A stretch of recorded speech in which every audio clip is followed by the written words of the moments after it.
Hey there everyone, welcome back to the channel. নতুন একটা video নিয়ে চলে আসলাম।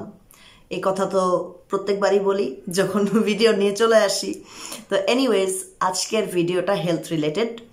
আজকের ভিডিওটা হচ্ছে একটা মহামারী নিয়ে, যেটা মহিলাদের মধ্যে দেখা যায়। এখন সব বয়সী মেয়েদের মধ্যে দেখা যায় মোটামুটি। আর প্রবলেমটা হচ্ছে polycystic ovarian syndrome, PCOS। PCOS এমন এক মহামারী হয়ে গেছে যে এমন কোনো আপনি মানে জিমে যখন আপনি যাবেন বা হাসপাতালে যখন যাবেন বা এমনকি আপনি যখন আপনার কলিগদের সাথে বা ফ্রেন্ডদের সাথে কথা বলবেন, তখন আপনি দেখবেন যে কারো না কারো কিন্তু পিসিওএস এর প্রবলেমটা আছেই। পিসিওএস এর প্রবলেমটা হচ্ছে আপনার যখন পিরিয়ড রেগুলার হবে না, আপনার যখন বাচ্চা কনসিভ করতে প্রবলেম হবে, ফার্টিলিটির প্রবলেম বেসিক্যালি, আপনার যখন ওয়েট গেইন হয়ে যাবে হঠাৎ করে অনেক বেশি, আপনার যখন হরমোন ফ্লাকচুয়েট করবে, বডিতে অ্যান্ড্রোজেন লেভেল বেড়ে যাবে, গায়ে লোম বেড়ে যাবে হঠাৎ করে, মুখে লোম বেড়ে যাবে হঠাৎ করে অল্প বয়সে, যাদের অল্প বয়সে পিসিওএস ধরে তাদের হয়তো ডায়াবেটিস দেখা দিতে পারে, আনফর্চুনেট, ভেরি আনফর্চুনেট। তো ইত্যাদি ইত্যাদি অনেক রকমের সিমটম দেখা দিতে পারে যখন এই পলিসিস্টিক ওভারিয়ান সিনড্রোম রোগটা হয়। এটা একটা সিমটম, এটার আনফর্চুনেটলি কোনো পার্মানেন্ট চিকিৎসা নাই, যার জন্য যাদের পিসিওএস আছে তাদের পিসিওএস নিয়েই সারা জীবন বেঁচে থাকতে হয়। এবং পিসিওএস এমন এক ঝামেলাকর জিনিস যেটা ইদানিং এত কমন হয়ে গেছে, এমন আকার ধারণ করছে যে মানে প্রতি 20 জনে আপনি হয়তো দেখবেন যে 5-6 জনেরই পিসিওএস আছে। এটা আমাদের লাইফস্টাইলের কারণে, আমাদের খাবার দাবারে ভেজাল, কেমিক্যাল, এটা একটা কারণ। তারপরে আমরা নিজের যত্ন করি না, এটাও আরেকটা কারণ। আরও অনেকগুলা কারণ, যেমন অনেক ক্ষেত্রে বলা হয় যে পিসিওএস জেনেটিক, জিনগতভাবে আসে। তো এটাই আর কি, এটা এমন একটা জিনিস যেটার এখন পর্যন্ত কোনো পার্মানেন্ট চিকিৎসা নাই। তো এই জন্য যাদের, যে সমস্ত মেয়ে এবং মহিলাদের পিসিওএস আছে তাদেরকে আনফর্চুনেটলি এটা নিয়েই বেঁচে থাকতে হয়। তো যেটা বলছিলাম, পিসিওএস এর প্রচুর পেশেন্ট আমরা পাই আমাদের জিমে। ডাক্তাররা যখন পিসিওএস ডায়াগনোস করে পেশেন্টদের, তখন তারা যে কাজটা করে সেটা হচ্ছে তারা বলে আপনারা যখন বাচ্চা নেবেন, কনসিভ করবেন, তখন আপনাদের হচ্ছে এক্সট্রা হেল্প লাগতে পারে, আপনাদের হয়তো আইভিএফ লাগতে পারে, আপনাদের হয়তো ওষুধ লাগতে পারে ওভিউলেশন করানোর জন্য, যেহেতু পিসিওএসে রেগুলারলি হচ্ছে আপনার ওভিউলেশন হয় না। তো হয়তো এক্সট্রা হেল্প লাগতে পারে। ন্যাচারালি খুব সহজে একটা পিসিওএস মুক্ত মহিলা যেভাবে আপনার বাচ্চা গর্ভে ধারণ করতে পারে বা প্রেগনেন্ট হতে পারে, পিসিওএস মহিলাদের জন্য এটা টাফ হয়ে যায়। তো ওই জন্য আপনাকে ডাক্তার হয়তো বলবে যে ওষুধ খেতে, বার্থ কন্ট্রোল নিতে বলবে, তারপরে আপনাকে বার্থ কন্ট্রোলের উপরে রাখবে, হয়তো আপনাকে কোনো সার্জারি করে দিবে যদি সিস্ট পায়, আপনার যদি মেডিকেশন লাগে, ওষুধ খেতে হয়, ওষুধ আপনাকে দিবে বিভিন্ন টাইপের। তারপরে ফার্টিলিটি ট্রিটমেন্ট, যাতে বাচ্চা আপনি কনসিভ করতে পারেন, যারা করছেন বা করতে চাচ্ছেন তারা যেন কনসিভ করতে পারেন, সেই দিকে আপনাদেরকে টাকা পয়সা ঢালতে হতে পারে। তো এখন আমি আসি আরেকটা ইয়েতে। তো এখন আমি আসি আমাদের কথায়, জিমের কথায় আসি। ডাক্তাররা মেয়েদেরকে ও মহিলাদেরকে যখনই তারা পিসিওএস এ ডায়াগনোসড হয়, আর বাই দ্য ওয়ে পিসিওএস এ ডায়াগনোসড হওয়ার কোনো বয়স নাই। আমি এরকমও পেয়েছি যে 13-14 বছর বা 12 বছর বয়সের মেয়ে, তার পিরিয়ড ঠিক মতো হয় না, তারপরে আবার 20-এ 20s, মিড-20s, লেট-20s থাকা মেয়ে, কিন্তু তার ওয়েট অনেক বেশি as a result of PCOS. আবার মহিলাদেরও তো আছে, এরকম তো আছে, অনেক দিন ধরে পিসিওএস নিয়ে বেঁচে আছে। তো যাই হোক, এখন পিসিওএস হইলে ডাক্তাররা যেটা বলে এবং আমরাও বলি, জিম যারা করাই আমরাও বলি যে আপনারা ওয়েট ম্যানেজমেন্ট করেন।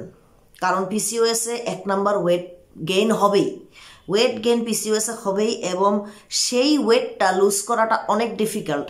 একটা মহিলা বা একটা মেয়ে যার পিসিওএস নাই, সে যত সহজে ওয়েট লুজ করতে পারবে, পিসিওএস যুক্ত কোনো নারী কিন্তু অত সহজে ওয়েটটা লুজ করতে পারবে না। আর লুজ করলেও খুব ধাপ করে গেইন ব্যাক করবে, কারণ তার হরমোনটাই ডিস্টার্ব, হরমোনাল ইমব্যালেন্স, তার এই অ্যান্ড্রোজেন লেভেল তার অনেক বেশি স্বাভাবিকের চেয়ে। এই কারণেই তো তার পিসিওএস কন্ডিশনটা। তো এই জন্য ডাক্তাররাও বলে, আমরা যারা জিম করাই তারাও সেম কথাটাই বলি যে আপনার লাইফস্টাইলে মডিফিকেশান আনতে হবে। আই রিপিট, লাইফস্টাইলে মডিফিকেশান আনতে হবে, জিম করতে হবে, রেগুলার জিম করে যেতে হবে, এবং সারা জীবন আপনাকে জিম করে যেতে হবে। যেহেতু পিসিওএস আপনার যতদিন পর্যন্ত আপনি হচ্ছে ফার্টাইল, যতদিন পর্যন্ত আপনার পিরিয়ড চলছে, ততদিন পর্যন্ত আপনার 51-52 ইয়ার্স ওল্ড পর্যন্ত পিসিওএস টানতে থাকবে, ঠিক আছে? এরপরেও আপনি ওয়ার্কআউট করবেন, বুড়া হয়ে গেলেও আপনি ওয়ার্কআউট করবেন, কারণ ওয়ার্কআউটের কোনো বয়স নাই, এটা সবসময় আপনাকে ভালো রাখবে। তো যাই হোক, আপনাকে ওয়ার্কআউট করে যেতে হবে ওয়েট ম্যানেজ করার জন্য। আর অন্য কিছু না হলে আপনাকে ওয়েটটা ম্যানেজ করে যেতে হবে।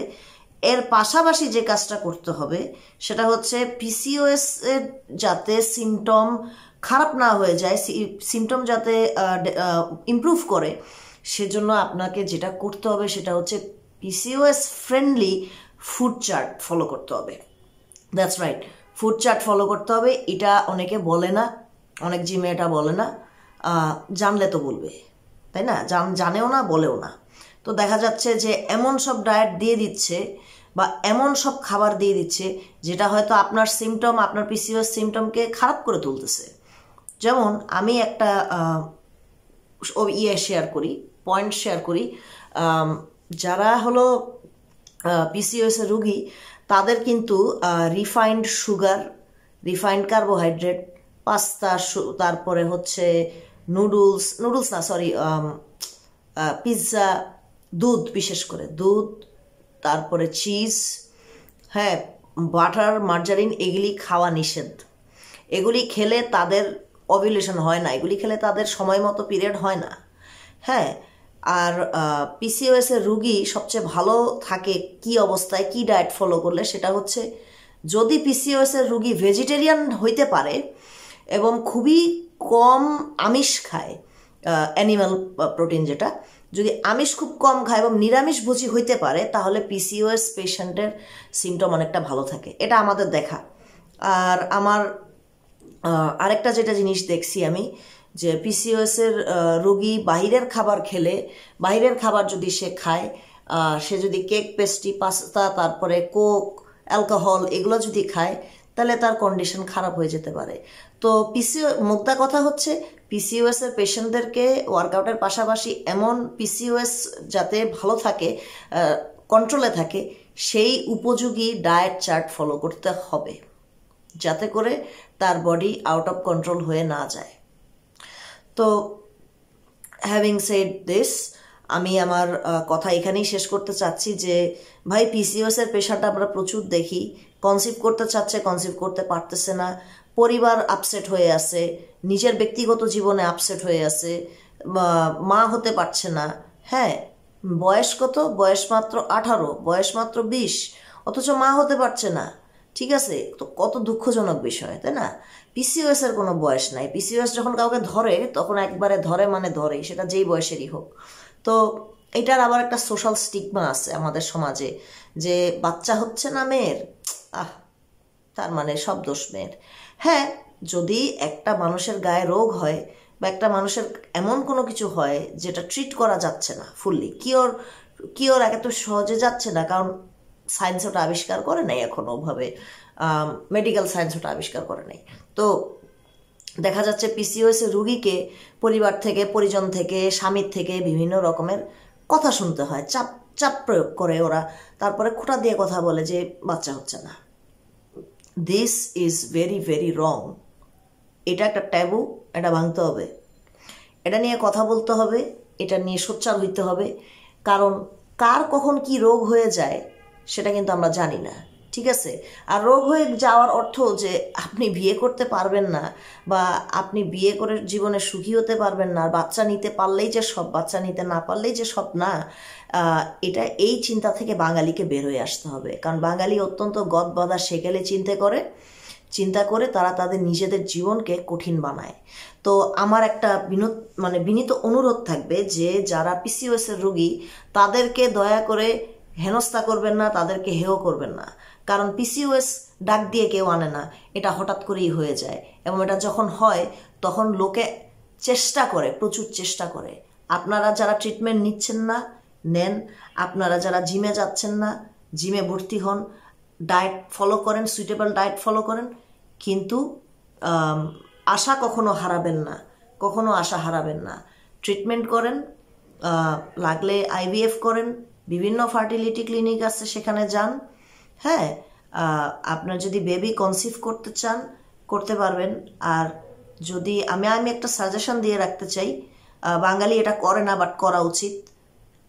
আপনারা সে ইয়েস টু অ্যাডপশন। হ্যাঁ, অনেক বাচ্চা আছে যাদের বাবা মা নাই। They are looking for parents, they are looking for people who will care for them. যেসব কাপলরা বাচ্চা নিতে পারতেছে না, তারা অ্যাডপশনটা চিন্তা করেন। Be open to the idea of adoption. Adoption is a very human thing to do. একটা বাচ্চাকে লাইফ দেয়া, একটা সুন্দর জীবন দেয়া, একটা কাপল যদি বাবা মা হিসাবে দিতে পারে দত্তক নিয়ে, তাহলে এর চেয়ে মহৎ কাজ কিন্তু আরেকটা নাই আমার দৃষ্টিতে, এবং এটা আরও অনেকেরই দৃষ্টিতে। আমি একা না। পিসিওএস বেড়ে গেলে দেখা যায় অন্যান্য রোগগুলোও বেরোয় যায়। যেমন আপনার হয়তো চুল সব পড়ে যেতে পারে যদি পিসিএস সিমটম বেশি খারাপ হয়ে থাকে। তারপরে আপনি অনেক বেশি মোটা হয়ে যেতে পারেন, পরে আর শুকাইতে পারবেন না, কোনোদিন বাচ্চা নিতে পারলেন না যদি বেশি সিরিয়াস হয়ে যায়। হ্যাঁ, আবার ডায়াবেটিসের দিকে যায়, যার জন্য ডাক্তাররা মেটমরফিন দিয়ে থাকে। তো এগুলা ম্যানেজ করার দায়িত্ব পেশেন্টের নিজেরই।